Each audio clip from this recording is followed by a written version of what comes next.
It is my professional opinion that now is the time to panic. And I'd like to just ask and caution that the media, we would respectfully ask the media and politicians and everybody else involved not do anything to incite a panic, because there's no reason to panic at all. This is something that is being handled professionally. Fake news reels. Fake news reels. For the past 10 years, people have been looking at our fake news reels and listening to our fake commentaries. And they accept it for the truth. And you can do it. The spread of the coronavirus. The World Health Organization says the risk of the virus expanding worldwide is now classified as very high. And there are new cases of the disease here in the United States. 16 cases so far have been detected and confirmed in the U.S.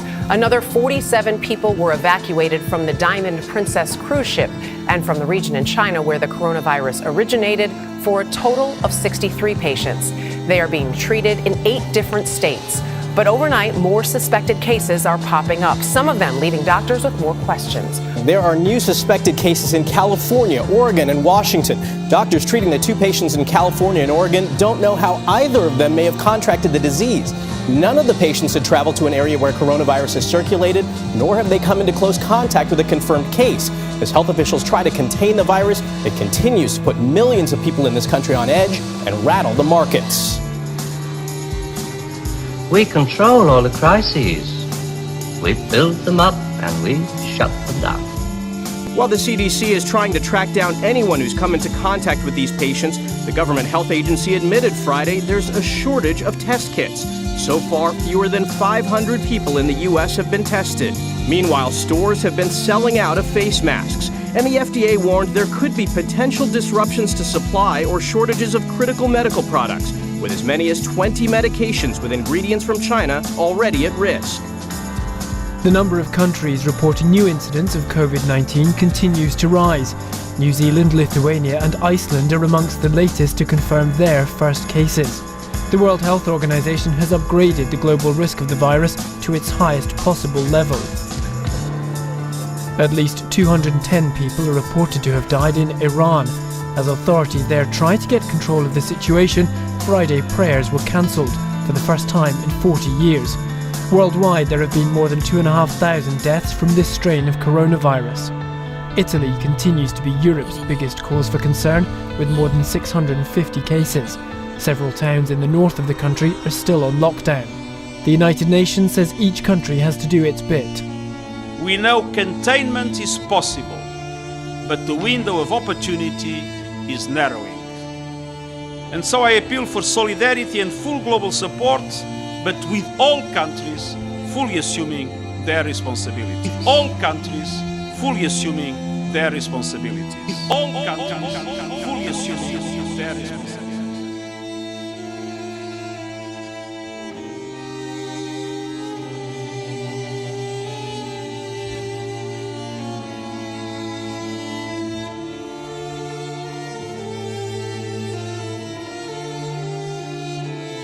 The following video contains selected moments from the Event 201 Pandemic Tabletop Exercise, hosted by the Johns Hopkins Center for Health Security, in partnership with the World Economic Forum and the Bill and Melinda Gates Foundation, on October 18th, 2019 in New York, New York. The exercise illustrated the pandemic preparedness efforts needed to diminish the large-scale economic and societal consequences of a severe pandemic. Drawing from actual events, Event 201 identifies important policy issues and preparedness challenges that could be solved with sufficient political will and attention. These issues were designed in a narrative to engage and educate the participants and the audience.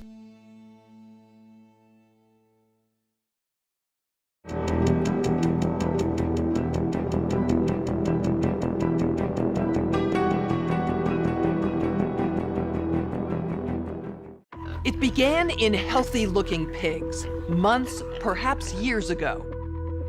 A new coronavirus spread silently within herds. Gradually, farmers started getting sick. Infected people got a respiratory illness with symptoms ranging from mild flu-like signs to severe pneumonia. The sickest required intensive care. Many died. Experts agree unless it is quickly controlled, it could lead to a severe pandemic, an outbreak that circles the globe and affects people everywhere. The mission of the Pandemic Emergency Board is to provide recommendations to deal with the major global challenges arising in response to an unfolding pandemic. The board is comprised of highly experienced leaders from business, public health, and civil society. We could be looking at double the number of cases in 1 week and 16 times as many in a month if we are not able to stop the spread. That would be on the order of 500,000 cases, and it would continue to rise exponentially. In 3 months, we could be approaching 10 million cases. We're at the start of what's looking like it will be a severe pandemic. And there are problems emerging that can only be solved by global business and governments working together.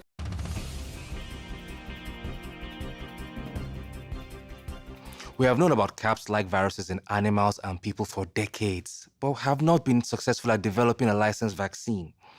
And sure, there are new technologies that may help, but it's going to be difficult. I am not optimistic about having a vaccine in time to be relevant during this pandemic.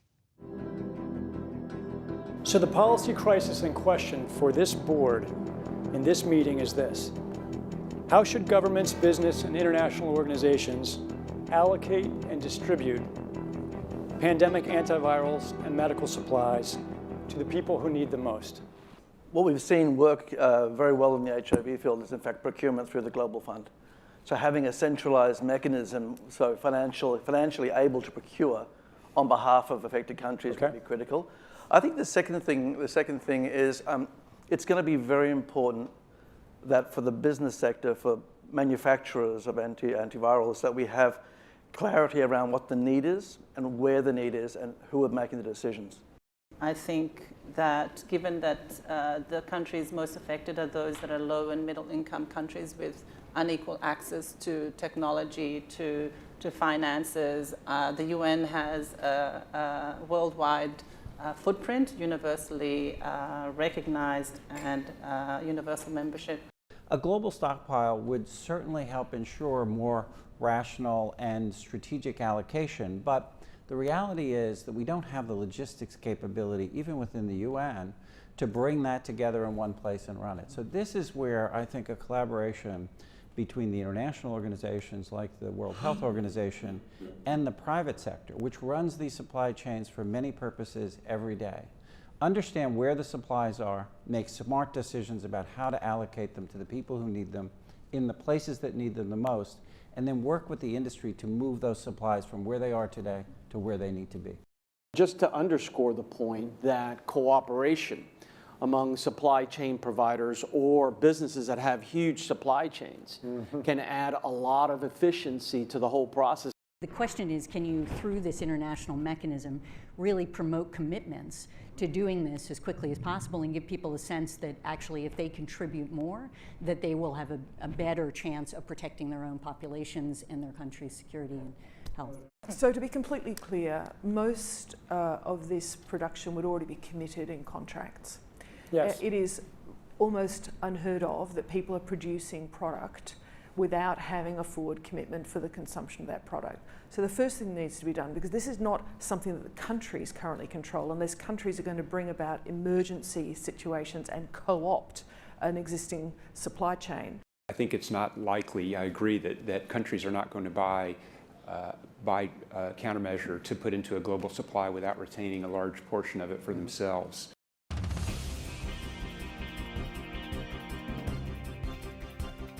Public health agencies have issued travel advisories, while some countries have banned travel from the worst affected areas. As a result, the travel sector is taking a huge hit. Travel bookings are down 45%, and many flights have been canceled. A ripple effect is racing through the service sector. Governments that rely on travel and tourism as a large part of their economies are being hit particularly hard.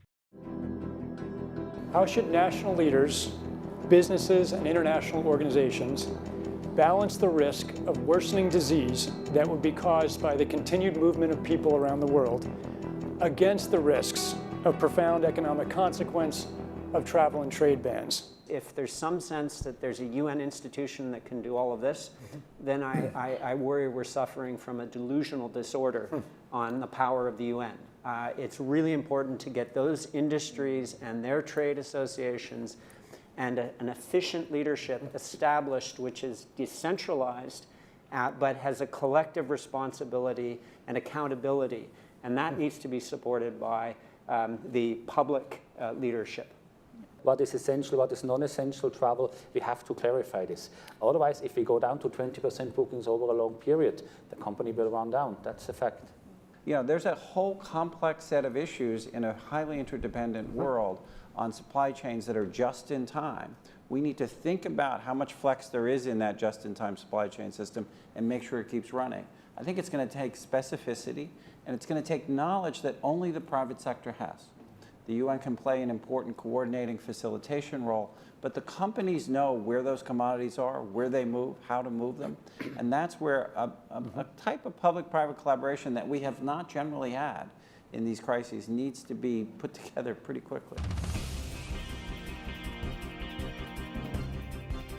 We are not out of money yet, but the fact is we are trending in a dangerous direction and something needs to change.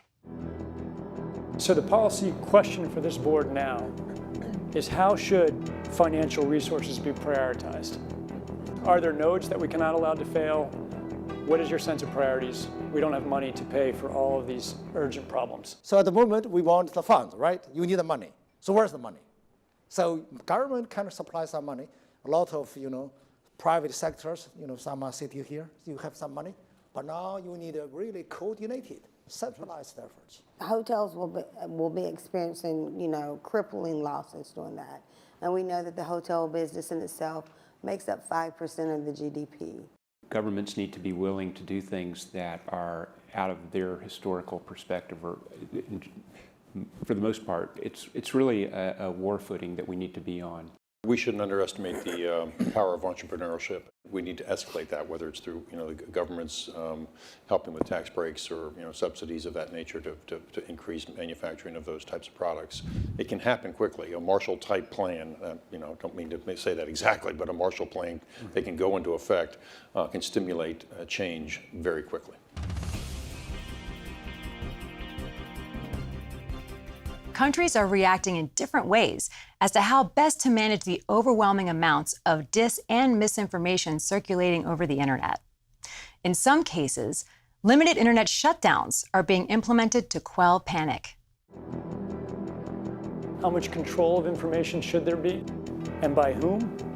And how can false information be effectively challenged? And what if that false information is coming from companies or from governments? I think it's very important that we make sure that there is concise communication with all healthcare facilities where these patients are being treated so that there isn't mass panic. We're at a moment where the social media platforms have to step forward and recognize the moment to assert that they're a technology platform and not a broadcaster is over. They, in fact, have to be a participant in broadcasting accurate information and partnering with the scientific and health communities to counterweight, if not flood the zone of accurate information, because to put the genie back in the bottle of the misinformation and disinformation is nigh impossible. One thing we haven't spoken about, and I'm wondering whether it's time to talk about this, is a step up from the part of the governments on enforcement actions against fake news. I personally do not believe that trying to shut things down in terms of information is either practical or desirable. And we do have, I think, a couple of strategies that are available to us, one of which is the flood strategy, second of which is relying and informing and equipping trusted sources of information with the facts so they can then pass that on. But we also need to actually think about a technological answer to this. The outcome of the CAPS pandemic in Event 201 was catastrophic. 65 million people died in the first 18 months. The outbreak was small at first and initially seemed controllable, but then it started spreading in densely crowded and impoverished neighborhoods of megacities. From that point on, the spread of the disease was explosive. Within 6 months, cases were occurring in nearly every country. The global economy was in a free fall. The GDP down 11%. Stock markets around the world plummeted between 20 and 40% and headed into a downward cycle of fear and low expectation. Businesses were not borrowing, banks were not lending. Everyone was just hoping to hunker down and weather the storm. Economists say the economic turmoil caused by such a pandemic will last for years, perhaps a decade. The societal impacts, the loss of faith in government, the distrust of news, and the breakdown of social cohesion could last even longer. We have to ask, did this need to be so bad? Are there things we could have done in the 5 to 10 years leading up to the pandemic that would have lessened the catastrophic consequences? We believe the answer is yes. So, are we as a global community now finally ready to do the hard work needed to prepare for the next pandemic?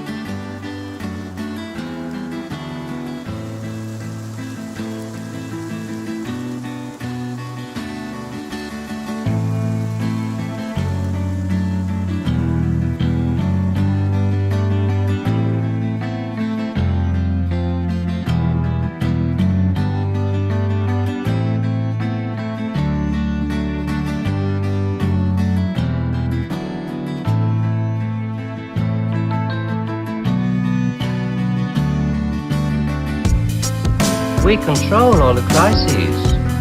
We build them up and we shut them down. We. Again. Yeah, I'm coming to that.